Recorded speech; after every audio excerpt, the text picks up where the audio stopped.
책은 당신의 삶을 바꿀 수 있습니다. 안녕하세요. 책책책입니다. 들으면 들을수록 여러분들의 운이 좋아지는 읽고 떠들기 시작하겠습니다. 오늘 소개드릴 책은 우리의 불행은 당연하지 않습니다. 라는 책입니다. 부제로 대한민국의 불편한 진실을 직시하다 라고 되어 있습니다. 김누리 교수님께서 지으신 책이고요. 해냄 출판사에서 나왔고 2020년 3월에 출간된 책입니다. 총 페이지 수는 260쪽입니다. 이 책은 기본적으로 JTBC 차이나는 클라스라는 프로그램의 김누리 교수님의 강의를 이어서 책으로 엮어낸 강연집 같은 것이라 보셔도 될 것입니다. 대한민국의 불편한 진실을 직시하다라는 문장이 이 책 표지에 나와 있는 것처럼 애정어린 마음으로 대한민국을 생각하는 관점에서 저자가 공부하면서 많은 경험을 얻을 수 있었던 독일과의 비교와 민주주의란 과연 어떤 것인가에 대한, 그리고 통일이란 것에 대하여 더욱 진지하게 생각을 해볼 수 있는 그런 책이라 보면 될 것 같습니다. 우리는 상당히 오랜 기간 수많은 투쟁과 희생을 치러냈고 실로 위대한 민주주의를 이룩했습니다. 그럼에도 불구하고 여전히 한국 민주주의는 충분히 성숙하지 못했습니다. 그 점에 대해 제 나름의 진단을 말씀드리자면 민주주의자 없는 민주주의 때문이라는 것이 제 생각입니다. 우리가 민주주의자가 아닌데 민주주의를 어떻게 하지? 하는 물음인 셈입니다. 얼마 전 이런 의미에서 한 신문에 민주주의자 없는 민주주의라는 칼럼을 쓴 적이 있습니다. 광화문에 모여서 목이 터져라 민주주의를 외친 사람이 집에 가서는 완전히 가부장적인 아버지요, 다음날 학교에 가서는 아이들을 쥐잡듯이 들볶는 권위주의적 교사요, 혹은 회사에 가서는 갑질을 일삼는 상사라면 민주주의는 어디서 하지요? 다시 말하면 이 나라에서는 광장민주주의와 일상민주주의가 괴리되어 있다는 것입니다. 우리가 아직 충분히 민주주의자가 되지 못한 거지요. 일상민주주의는 광장민주주의와 무엇이 다른 것일까요? 일상민주주의를 실천하려면 어떻게 해야 하는 것일까요? 우리 사회가 광장민주주의의 성장에도 불구하고 일상민주주의에서 여전히 낙후되어 있는 것은 뿌리 깊은 유교 사상과도 밀접한 관계가 있을 것입니다. 일본 제국주의 식민통치와 군사독재 시대가 남긴 집단주의, 군사주의, 병영문화 등도 깊은 관련이 있겠죠. 바로 이런 것들이 뒤얽혀서 일상민주주의가 실현되는 것을 가로막고 있다고 볼 수 있습니다. 저자는 우리 사회의 민주주의에 대한 평가가 우리 내부적으로도 그리고 외부적으로도 상당히 성숙되어 있고 좋은 평가를 받는다고 이 책에서 이야기하고 있습니다. 이른바 민주주의의 정도를 점수로 한번 치자면 상당히 높다는 이야기죠. 군사독재 시대에도 민주화 운동을 통해서 정권 교체를 우리는 이뤄냈고요. 최근에 촛불운동까지 한번 생각을 해본다면 일견 그렇구나 라는 생각도 분명히 드실 겁니다. 그런데 문제는 뭔가 사실 내 일상의 영역에서 생각을 해보면 우리 사회가 그렇게 민주화되어 있나 라는 의문이 든다는 것입니다. 저자는 분명하게 구분해서 이야기합니다. 민주주의라는 것은 광장의 민주주의가 있고 일상의 민주주의가 있는데 우리는 이 광장 민주주의는 굉장히 발달한 편이지만 일상의 민주화는 아직 갈 길이 한참 멀며 한참 부족한 상태라고요. 68혁명은 좁게 보면 1968년 5월 프랑스에서 발생한 사건과 그것이 불러일으킨 일련의 변혁 운동을 말하지만 넓게 보면 60년대 중반 이후 나타나 70년대 초반까지 계속된 거대한 변혁의 흐름을 뜻하기도 합니다. 1967년 5월에 이란의 독재자 팔레비 국왕 부부가 베를린을 방문했을 때 잔혹한 독재자를 규탄하는 시위에 나선 베를린 자유대학 학생 벤노 오네조르크가 경찰의 총에 맞아 사망하는 사건이 발생합니다. 그때 어마어마하게 큰 규모의 시위가 일어났습니다. 독일의 68혁명은 이때부터 시작된 것입니다. 이후 나라마다 조금씩 시차가 있기는 하지만 대체로 1968년 파리 시위를 기점으로 혁명의 열기는 전 세계로 확산됩니다. 여기서 좀 주목해서 보아야 될 것은 68혁명이 서유럽을 넘어 동유럽까지 덮쳤다는 사실입니다. 당시는 냉전 시대였고 동유럽과 서유럽 사이에는 소위 철의 장막이 강고하게 버티고 있었습니다. 그 냉전의 장막을 뚫고 동유럽까지 혁명의 불길이 번진 것입니다. 우리가 잘 아는 프라하의 봄도 그때 있었던 일이고 위로는 폴란드 바르샤바, 아래로는 헝가리 부다페스트까지 번졌지요. 그리고 다시 서쪽으로는 도버 해협을 지나서 런던으로 다시 대서양을 건너 뉴욕, 그 다음에 미 대륙을 횡단해서 샌프란시스코와 로스앤젤레스까지 갑니다. 그 다음에는 태평양을 건너서 일본 도쿄까지 이르게 되는데 안타깝게도 대한해협은 넘지 못합니다. 저는 68혁명의 흐름이 우리나라에만 도달하지 못한 것이야말로 한국 현대사에서 결정적인 사건 중 하나라고 생각합니다. 이것은 한국의 문화를 다른 나라보다 반세기가량 지체시킨 중요한 사건이었습니다. 우리는 세상이 당연하지 않다고 여기는 수많은 일들을 당연하다고 여기고 있고 문화적으로 세계의 흐름에 매우 뒤처져 있는 현상들을 매일 목도합니다. 문화 민주화나 경제 민주화, 사회 민주화가 아직도 이루어지지 않은 건 역시 바로 이 68혁명의 물결이 우리에게 닿지 못했기 때문입니다. 저자는 이 책에서 68혁명에 대한 이야기를 굉장히 많이 하고 있고 또 민주화에 있어 너무도 중요한 세계적인 사건으로 그 중요성에 힘을 실어서 이야기를 해주고 있습니다. 우리나라가 아직 일상의 민주화를 이뤄내지 못한 결정적인 이유를 저자는 이 68혁명이 우리나라에 미치지 못했다, 영향을 주지 못했기 때문으로 바라봅니다. 이 68혁명이 초기에 역설적으로 나치즘 세대의 반대급부로 일어난 것임을 볼 때 저자가 수학했던 독일에서 여러 가지 경험들을 하고 배워나가면서 민주주의에 대한 것을 많이 고민을 하게 됐고 우리나라와의 비교 분석을 굉장히 많이 하시면서 이러한 결론과 주장을 내세울 수 있지 않았나 하는 생각을 해보게 됩니다. 예비군 훈련이 시작된 것도 바로 1968년이었습니다. 또 1969년에는 학교에서 교련 수업이 시작되었습니다. 고등학생들이 교련복이라고 하는 표범무늬 옷을 입고 총 들고 찔러대는 총검술 수업을 받았습니다. 그러니까 학교도 일종의 병영으로 변한 것입니다. 이런 군사교육, 파시즘 교육을 받으면서 성장한 우리 세대가 과연 정상적인 인간이 되는 것이 가능할까요? 성숙한 민주주의자가 되는 것이 가능할까요? 저는 이런 권위주의적 교육 때문에 내가 정상적인 인간으로 크지 못했구나라는 생각을 독일에서 자주 했습니다.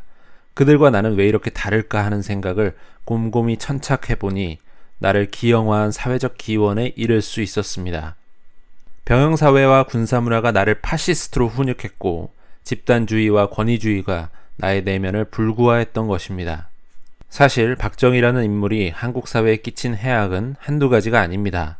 현재 우리 사회가 앓고 있는 병의 기원을 추적해보면 영락없이 박정희와 만나게 됩니다. 지역감정도 박정희가 만든 작품입니다.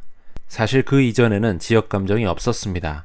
윤보선과 박정희가 대선에서 맞붙었을 때 박정희가 가장 많은 표를 얻은 것이 호남 지역이었습니다. 왜 그랬을까요?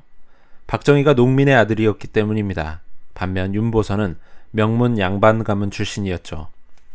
이때까지만 해도 영호남 갈등은 그리 크지 않았습니다. 그 이후에 호남 출신의 김대중이 대통령 선거에서 박정희를 위협하자 박정희는 선거 전략 차원에서 지역 감정을 조장하기 시작한 것입니다. 그 전까지만 해도 광주 사람이 부산에서 국회의원 하는 것은 전혀 이상하지 않은 일이었습니다. 김대중 전 대통령도 목포 출신인데 어디에서 국회의원을 했는지 아십니까? 바로 강원도 인제에서 당선되었습니다. 이처럼 당시에는 출신 지역을 거의 따지지 않았습니다. 그런데 박정희가 1970년대 초부터 지역 감정을 조장하기 시작한 것입니다. 지역주의는 박정희가 남긴 유산 중에서도 최악의 유산입니다. 그것은 한국의 민주주의를 마비시키는 심각한 질병이기 때문입니다.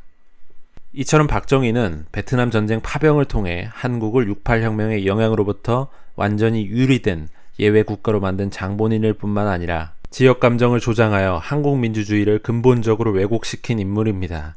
그 밖에도 그는 강남 개발을 통해 정치 자금을 축적하여 한국을 부동산 공화국으로 만든 원조 투기꾼이자 일본군 장교 출신으로 대통령에 오름으로써 한국을 과거 청산이 없는 나라로 만든 친일파이고 민주주의를 유린한 군사 쿠데타를 통해 30년간 지속된 군사 독재 시대의 문을 연 독재자였습니다.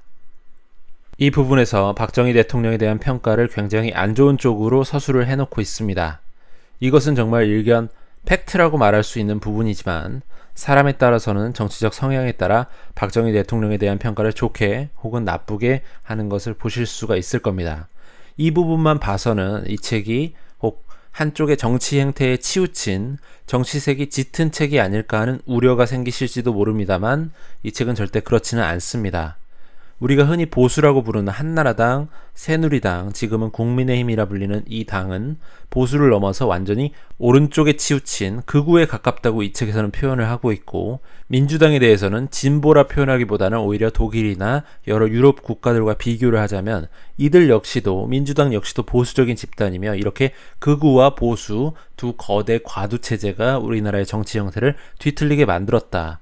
진정한 진보라 부를 수 있는 정당은 찾아보기가 힘들다라는 이야기를 주제로 하고 있습니다. 저도 저자의 이 의견에 굉장히 동감을 하게 됐는데요. 실제 경제적인 발전을 엄청나게 단기간 이룩해 놓은 것을 박정희 대통령의 성과라고 보면, 그것을 제외하고 본다면 사회의 수많은 해악과 민주주의의 정신을 훼손시킨 것들은 역시나 또 팩트라고 볼 수 있는 것이 아닌가라는 생각을 하게 됩니다. 지금 우리 한국인은 경쟁을 마치 정의의 유일한 기준인 양 절대시하는 사회에서 살고 있습니다. 정의는 그렇게 단순한 것이 아닙니다.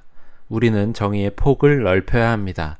여기서 독일과 한국의 차이가 분명해집니다.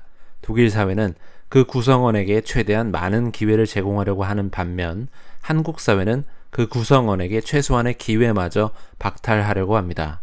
독일 마나임 응용대학의 빈프리드 베버 교수는 한국 교육을 살펴보고 나서 독일은 10샷 사회인데 반해 한국은 원샷 사회이다 라고 말했습니다. 독일인에게는 10번의 기회가 주어지는데 한국인에게는 한 번의 기회밖에 주어지지 않는다는 것이죠. 지금 독일이 이렇게 부유하고 성숙한 사회가 된 것은 바로 그 사회 구성원들에게 최대한 자신의 재능을 실현할 기회를 제공하기 때문이라고 저자는 생각합니다. 반면 한국은 너무도 많은 재능들이 발현되지 못한 채 사장되는 사회이죠.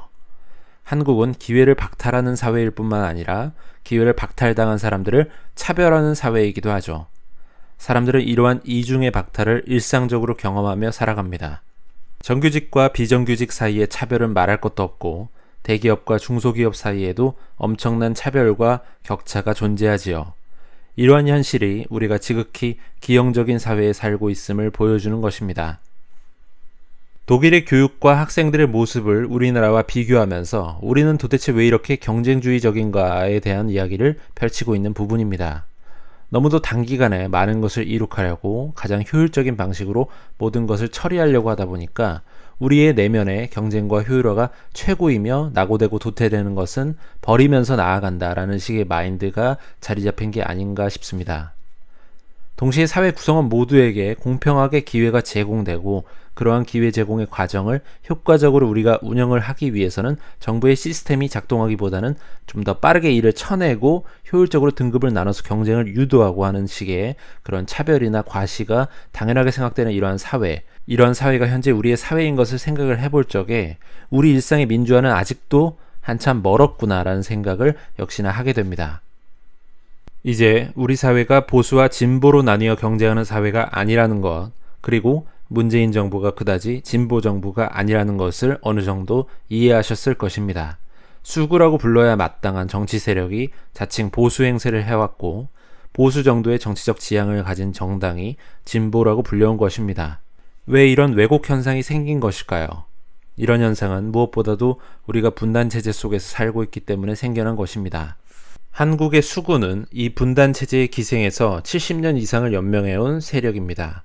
반공주의와 독재가 수구 역사의 핵심적인 특징이죠. 한국의 보수는 진보인 척하면서 개혁보다는 기득권 유지에 골몰해온 세력입니다. 이 두 세력이 사실상 결탁하여 수구 보수 과두지배 체제를 만들었고, 그것이 지난 70년간 한국 사회를 지배해온 것입니다. 수구 보수 과두지배 체제를 구성하는 두 세력, 즉 수구와 보수 사이에는 사실 정책상의 차이가 거의 없습니다. 민주당과 자유한국당, 미래통합당의 정책을 비교해 보십시오. 경제정책, 재벌정책, 노동정책, 사회정책, 복지정책, 외교, 교육 등 과연 어디에 두 정당의 근본적인 차이가 존재합니까?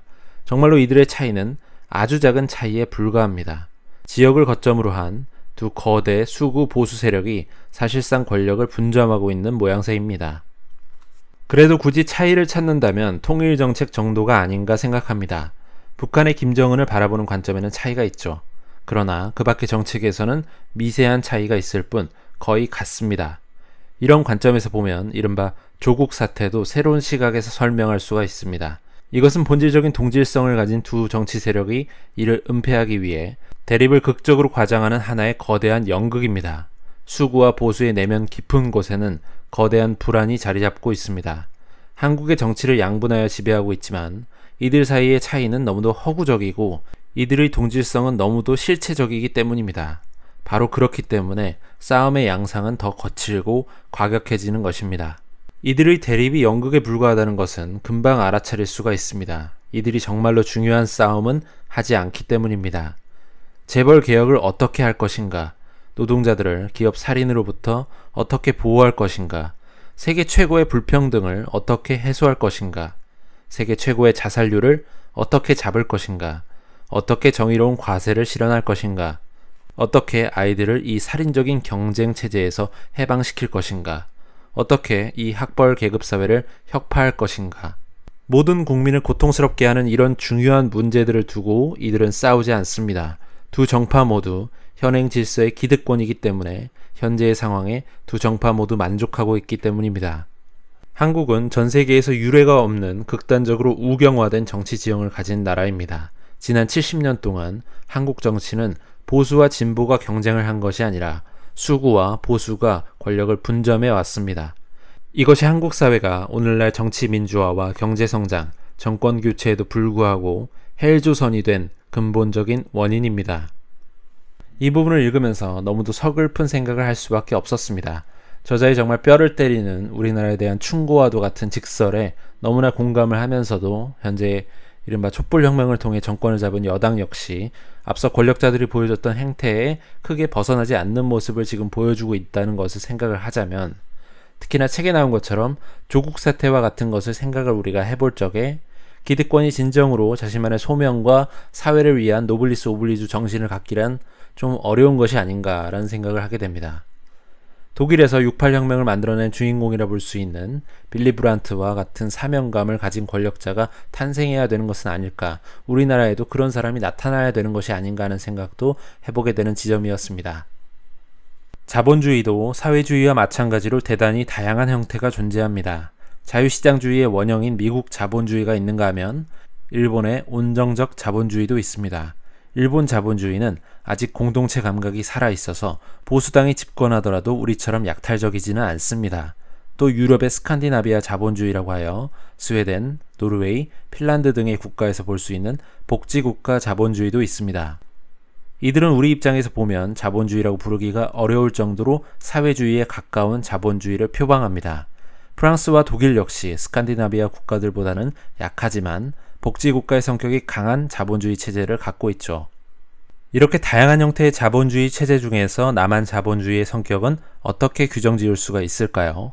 이미 지적한 대로 한국의 자본주의는 근래에 들어서 약탈성이 대단히 강해졌습니다. 거의 야수 자본주의의 전형을 보여주고 있죠. 우리의 잘못된 정치 지형이 그렇게 만들어 놓은 것입니다.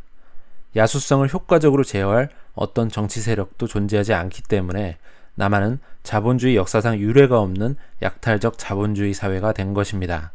이런 역사적인 배경을 염두에 둔다면 우리는 통일의 문제를 새로운 시각에서 볼 수밖에 없습니다. 다시 말하면 한반도의 통일이란 지난 100년 동안 있었던 다양한 사회주의의 실험 중에서 가장 권위주의적인 사회주의 국가와 지난 세기의 수많은 자본주의 사례 중에서 가장 약탈적인 자본주의 국가가 합쳐지는 것을 의미합니다. 이처럼 우리의 통일은 고질적인 병을 앓고 있는 두 국가가 하나가 되는 것입니다. 두 국가가 병을 앓고 있으면 먼저 어디로 가야 할까요? 결혼식장이 아니라 병원으로 가는 것이 순리겠지요. 결혼한다고 병이 낫는 것은 아니지 않습니까? 그래서 저는 한반도의 통일은 남북이 자신의 고질병을 치유하는 데서 출발해야 된다고 생각합니다. 북한의 권위주의적 사회주의를 민주화하고 동시에 남한의 약탈적 자본주의를 인간화하는 것이 통일의 사회적 실체가 되어야 된다고 생각을 합니다. 이렇게 보면 남한에서 통일운동은 남한 자본주의를 치유하는 것에서 시작이 되어야 합니다. 자본주의의 효율성은 살리되 그 약탈성은 제어하여 더 이상 인간을 잡아먹지 못하게 해야 합니다. 그래야 북한 주민들이 남한 사회를 동경하게 될 것이고, 그래야 비로소 통일의 문이 열리기 시작할 것입니다. 독일에서 통일이 가능했던 것은 무엇보다도 동독 사람들이 서독 자본주의를 동경했기 때문입니다. 서독은 인간이 살만한 자본주의 사회라고 인정했기 때문에 동독인들 사이에서 통일의 기운이 빠르게 확산될 수 있었던 것입니다. 결국 통일은 마음의 통일입니다. 북한 주민들이 마음에서 우러나 우리 체제를 선택해야 통일이 되는 거지요.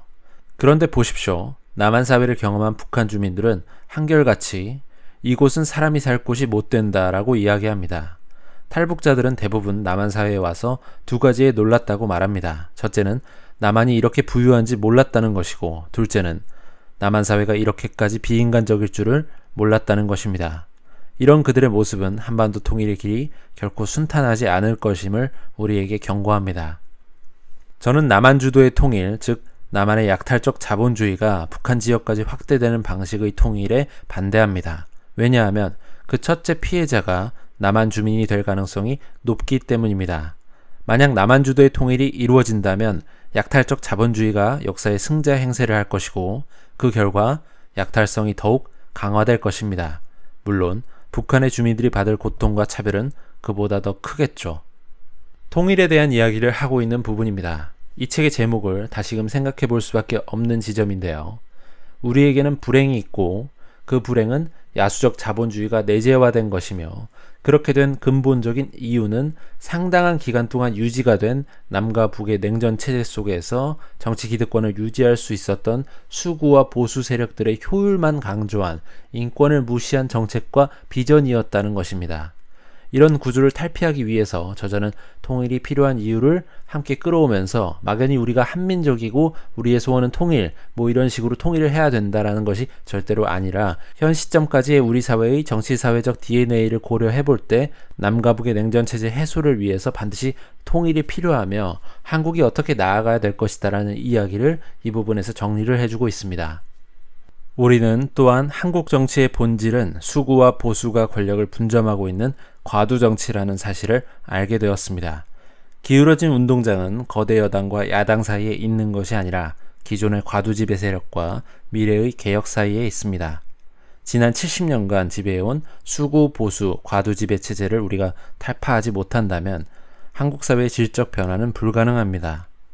우리는 지금 50년 지각한 68혁명의 현실을 목도하고 있습니다. 지극히 취약한 여성 인권과 페미니즘, 가면 쓴 민주주의의 현실, 사회적 소수자에 대한 인권 감수성의 부족, 성해방 의식과 정치적 상상력의 빈곤, 반권위주의 교육의 부재 등 그 사례는 다 손꼽기도 어렵습니다. 68혁명의 부재로 인해서 한국은 현대사에서 유례가 없는 부조리한 사회가 되었습니다. 소외, 자율, 탈물질주의, 반권위주의의 개념이 아직도 도착하지 못한 사회, 페미니즘과 생태주의, 평화주의에 대한 감수성이 빈약한 사회, 군사문화가 생활 구석구석에 배어있는 병영사회가 된 것입니다. 68혁명은 세계 어디에서나 해방의 시작을 알렸지만 한국에서만은 억압의 시작을 의미했습니다. 이제라도 이 뒤집힌 역사를 바로잡아 68혁명이 꿈꾸던 사회에 모든 억압으로부터 해방된 성숙한 사회로 나아가야 됩니다. 그렇게 헬조선을 넘어서야 됩니다. 86세대의 실패는 2세대의 비극을 넘어서 우리 사회의 비극입니다. 지금이 86세대에게는 어쩌면 마지막 기회일지도 모릅니다. 재벌개혁, 정치개혁, 교육개혁, 검찰개혁, 사법개혁을 결연히 감행하여서 새로운 대한민국을 만들어야 됩니다. 그렇게 해서 후세대에게 지옥을 넘겨주지 않는 것이야말로 86세대에게 남겨진 마지막 시대적 소명입니다.